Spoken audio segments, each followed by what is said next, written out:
अस्सलामुअलैकुम। SMTV global के साथ मैं हूं आमना अनफाल। सबसे पहले न्यूज़ हेडलाइंस।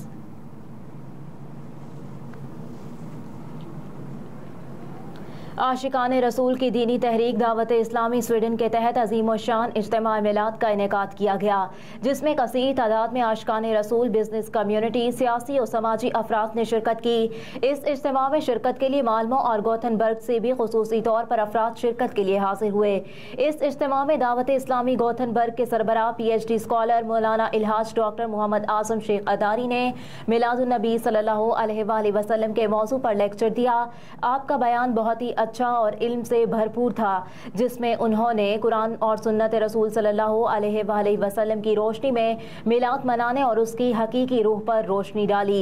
इख्तिताम पर दावत इस्लामी की दुनिया भर में दीनी और फलाही खिदमात का तारुफ पेश किया और शुरका को 15 अक्टूबर 2023 को होने वाली टेलीथॉन यानी चंद मुहिम में बढ़ चढ़ कर हिस्सा शामिल करने की तरकीब दिलाई, जिसका स्वीडन में एक यूनिट 650 स्वीडिश क्रोन का है। शुरका में से बास ने वहीं बैठे अपना हिस्सा शामिल कर लिया। इज्तिमा के इख्तिताम पर दावत इस्लामी स्वीडन के सरबराह मौलाना मोहम्मद अरशद अतारी ने खुसूसी दुआ करवाई, जिसमें गुनाहों से तौबा और मुआफ़ी मांगी गई और मुल्क पाकिस्तान की सलामती और अमन की दुआएं की गईं।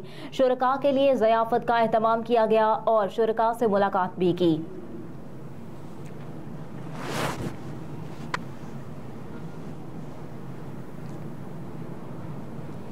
30 सितंबर बरोज़ हफ्ता मरकज़ मिनहाजुल कुरान स्टॉकहोम में सिस्टर लीग के ज़ेर एहतमाम जश्न ईद मिलादुन्नबी सल्लल्लाहु अलैहि वसल्लम का जुलूस निकाला गया, जिसमें बच्चे और बच्चियों ने काफ़ी तादाद में शिरकत की और अपने प्यारे नबी हज़रत मोहम्मद मुस्तफ़ा सल्लल्लाहु अलैहि वसल्लम से मोहब्बत का इजहार किया और साथ ये मैसेज भी दिया कि ईमान की हिफाजत सिर्फ इसी सूरत मुमकिन है कि अल्लाह के हबीब सल्लल्लाहु अलैहि वसल्लम की ज़ात और आप सल्लल्लाहु अलैहि वसल्लम की सीरत पाक से व्युस्ता रहें। और आखिर पर सदर मिनहाजुल कुरान सिस्टर लीग अदबिया अफजल और नायब सदर ज़ैनब अंसर ने हुजूर सैयदी शेखुल इस्लाम डॉक्टर मोहम्मद ताहिरुल कादरी का पैगाम भी दिया और प्रोग्राम के बाद मिलाद पाक का लंगर भी तकसीम किया गया।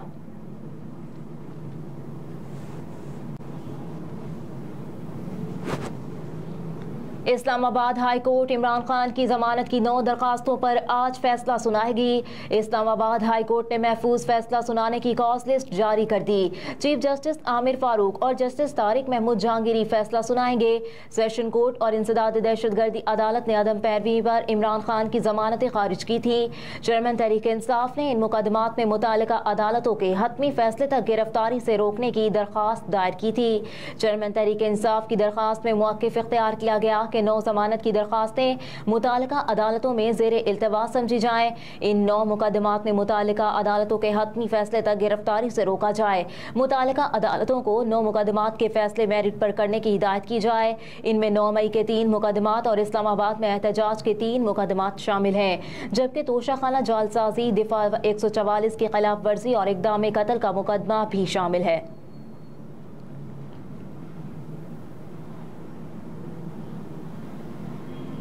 पंजाब में आशूबे चश्म में कमी ना आ सकी, मजीद 9000 से जायद केसेस रिपोर्ट। पंजाब में आशूबे चश्म केसेस में इजाफे के बाद मर्ज पर काबू पाने के लिए 4 दिन के लिए बंद किए गए स्कूल आज खुल गए। वज़ीर आला पंजाब ने स्कूलों में सख्ती के साथ SOPs पर अमल दरामद करने के अहकाम जारी कर दिए, जिसके तहत असातिज़ा गेट पर स्कूल आने वाले हर बच्चे की आंखें चेक करेंगे। दूसरी जानिब पंजाब में आशूबे चश्म केसेस में बड़ी कमी ना आ सकी और 24 घंटों में आशूबे चश्म के मजीद 9401 केसेस सामने आ गए, जहां बहावलपुर में सबसे ज्यादा 1577 केस रिपोर्ट हुए।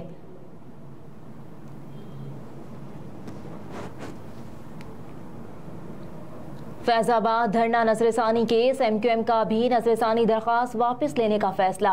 वकील MQM इरफान कादिर ने कहा कि मेरे मुवक्किल ने फैजाबाद धरना केस में नजरसानी दरख्वास्त वापस लेने का कहा है। एडवोकेट ऑन रिकॉर्ड को इस ज़मन में आगाह कर दिया गया। इससे कबल 28 सितंबर की समाअत में वकील की अदम हाजिरी पर सुप्रीम कोर्ट ने नोटिस जारी करते हुए MQM से दरख्वास्त वापस लेने या कार्रवाई जारी रखने से मुतालिक जवाब मांगा था। MQM से कबल विफाक, IB, इलेक्शन कमीशन और पैमरा समेत PTI एसआई भी दरखास्तें वापस ले चुकी, जबकि शेख रशीद के वकील ने मुकदमे में इल्तवा की दरखास्त दायर कर रखी है। गुज़िश्ता समाअत पर चीफ जस्टिस पाकिस्तान काजी फाइज ईसा ने फैसलाबाद धरना नजरसानी केस के फैसले पर अमल दरामद की रिपोर्ट तलब करते हुए समाअत 1 नवंबर तक मुलतवी करते हुए फरीकेन को 27 अक्टूबर तक जवाब जमा कराने की हिदायत की थी।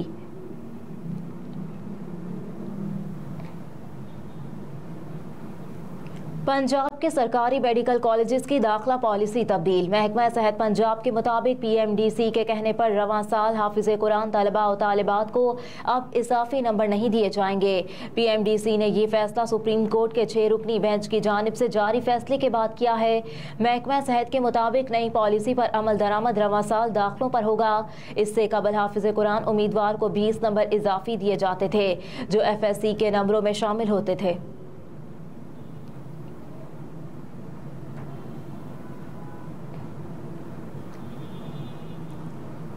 मुस्लिम लीग नून की चीफ ऑर्गेनाइजर मरीम नवाज का कहना है कि नवाज शरीफ पाकिस्तान को बहरानों से निकालने आ रहे हैं। नवाज शरीफ अवाम को महंगाई से निजात दिलाकर नौजवानों और मजदूरों के लिए रोजगार, अमन और तरक्की के एक नए दौर का आगाज करेंगे।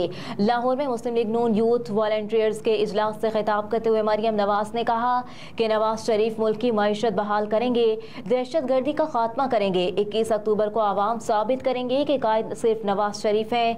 मरियम नवाज ने कहा कि नवाज शरीफ पाकिस्तान के जख्मों पर मरहम है। अल्लाह ताला ने हमेशा नवाज शरीफ को सुरखरू और सरबलंद किया। निज़ाम की इस्लाह और अवाम की फलाह नवाज शरीफ का मकसद है। मजीद बोली कि नवाज शरीफ की दी हुई तरक्की निकाल दें तो पाकिस्तान में सिर्फ खंडरात बचेंगे। हमने कौम की खिदमत का एक लम्हा ज़ाया किया, ना आइंदा करेंगे।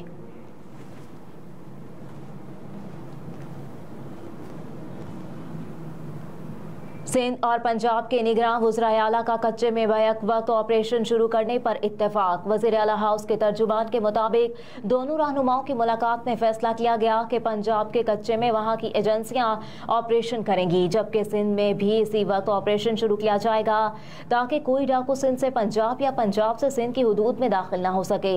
दोनों वज़राए आला ने फैसला कुन ऑपरेशन पर इत्तेफाक करते हुए फैसला किया कि ऑपरेशन में दोनों सूबों की पुलिस और दीगर एजेंसियां एक दूसरे से रिपोर्ट शेयर करेंगी। तर्जुमान के मुताबिक वज़राए आला ने मुलाकात के मौके पर गंदम की कीमत मुकर्रर करने के मामले पर भी तबादला ख्याल किया। ताहम गंदम की नई कीमत एक दूसरे से मुशावरत के बाद नोटिफाई की जाएगी।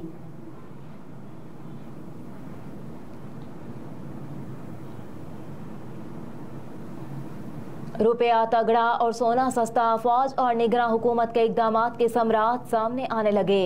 इन इकदामात के पेश नज़र ज़ख़ीरा अंदोज़ों के खिलाफ क्रैकडाउन रुपये की कदर और डॉलर में कमी का बायस है।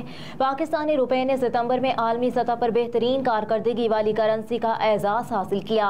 यही नहीं, हालिया रुपये की कदर अमरीकी डॉलर के मुकाबले में 7 हफ्ते की बुलंद तरीन सतह पर है।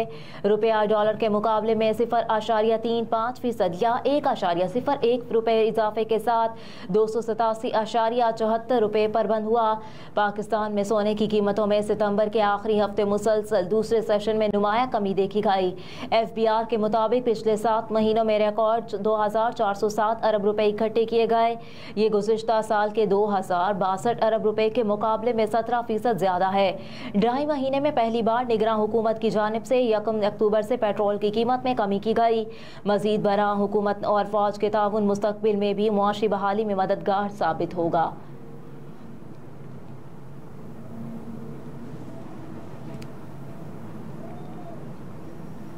और पाकिस्तान में बम धमाकों पर चीनी सदर का सदर आरिफ अलवी से इजहार ताज़ियत। पाकिस्तान में हालिया बम धमाकों पर चीनी सदर शी जिनपिंग की जानिब से सदर आरिफ अलवी से ताज़ियत का इजहार किया गया। इस मौके पर चीनी सदर शी जिनपिंग ने कहा कि चीन हर किस्म की दहशतगर्दी की सख्ती से मुखालिफत करता है। मजीद बोले कि कौमी इस्तेहकाम और सलामती को बरकरार रखने के लिए पाकिस्तान की हर मुमकिन मदद जारी रखेंगे। चीनी वज़ीर आज़म ने भी निगरान वज़ीर आज़म अनवारुल हक काकर से ताज़ियत का इजहार किया। 12 रबीउल अव्वल के ईद मिलादुन्नबी सल्लल्लाहु अलैहि वसल्लम के मौके पर मुल्क में दहशतगर्दी के 2 मुख्तलिफ वाक़यात पेश आए थे। बलूचिस्तान के जिला मस्तोंग में ईद मिलादुन्नबी सल्लल्लाहु अलैहि वसल्लम के जुलूस में होने वाले खुदकुश धमाके में DSP मस्तोंग समेत शहादतों की तादाद 60 हो चुकी है, जबकि दहशतगर्द हमले में 60 से ज़ायद अफराद जख्मी हो गए। दहशतगर्दी का दूसरा वाक़या खैबर पख्तूनख्वा के जिला हंगू की तहसील दोआबा में थाने की मस्जिद में नमाज जुम्मा के दौरान पेश आया था। हंगू में होने वाले खुदकुश धमाके में 5 अफराद जाँ बहक और 12 भी जख्मी हुए थे। हेडलाइंस आप जान चुके, इसके साथ ही न्यूज़ स्टूडियो से फिल वक्त इतना ही। आप देखते रहिए SMTV ग्लोबल।